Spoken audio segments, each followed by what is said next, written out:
શ્રીમદ ભગવદ્ ગીતાના 3જા અધ્યાયનું મહાત્મય ફળ. પાર્વતીજીએ શંકર ભગવાનને અને લક્ષ્મીજીએ વિષ્ણુ ભગવાનને કહ્યું, હે પ્રભુ, આપ હવે મને 3જા અધ્યાયનું મહાત્મય અને તેના ફળ વિશે જણાવો, જે સાંભળી અમે કૃતાર્થ થઈએ.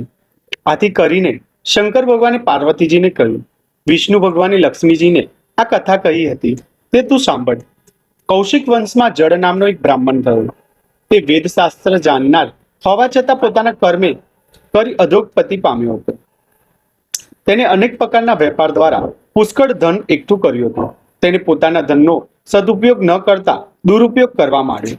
જુગાર, શરાબ, વેશ્યાગમન વગેરે દૂષણોમાં પડી તેને બધું ધન ગુમાવ્યું. તેથી તે ચોરીના રવાડે ચડી ગયો અને ફરીથી ધન એકઠું કર્યું. એક દિવસ કેટલાક લૂંટારુઓ રાતના સમયે તેના ઘેર જઈને તેને મારીને તેની પાસે જે ધન હતું તે લઈ ગયા. આ બ્રાહ્મણ પ્રેત થયો.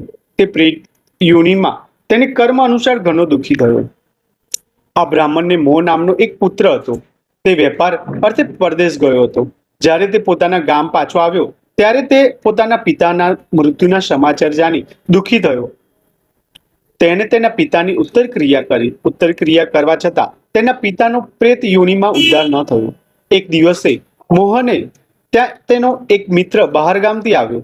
બીજે દિવસ સવાર થતા તેના મિત્રે નાહી ધોઈ સ્નાન સંધ્યા કરી ગીતાજીના 3જા અધ્યાયનો પાઠ કરવા માંડ્યો.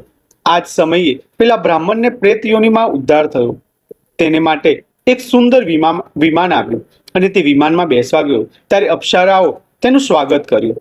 આ વખતે મોહે તેના પિતાજીએ પૂછ્યું કે તમારો ઉદ્ધાર કેવી રીતે થયો?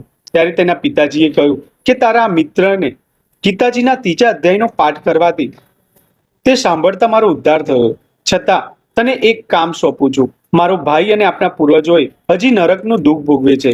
તેમને દુઃખમાંથી મુક્ત કરવા 3જા અધ્યાયનો નિત્ય પાઠ કરજે. આ પ્રમાણે બ્રાહ્મણ પુત્રે 3જા અધ્યાયને નિત્ય પાઠ કરવાથી તેના પુણ્યના બળે તેના પૂર્વજોનો ઉદ્ધાર થયો. સાથે સાથે તે અને તેના મિત્ર પણ મૃત્યુ પછી વૈકુંઠને પામ્યા. શ્રીમદ ભગવદ્ ગીતાના 3જા અધ્યાયનું મહાત્મ્ય અહીંયા પૂર્ણ થાય છે.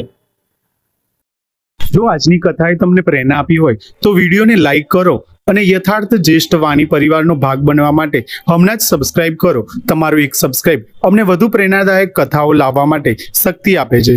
મળીએ ફરી એક નવી પ્રેરણા કથા સાથે. જય શ્રી કૃષ્ણ.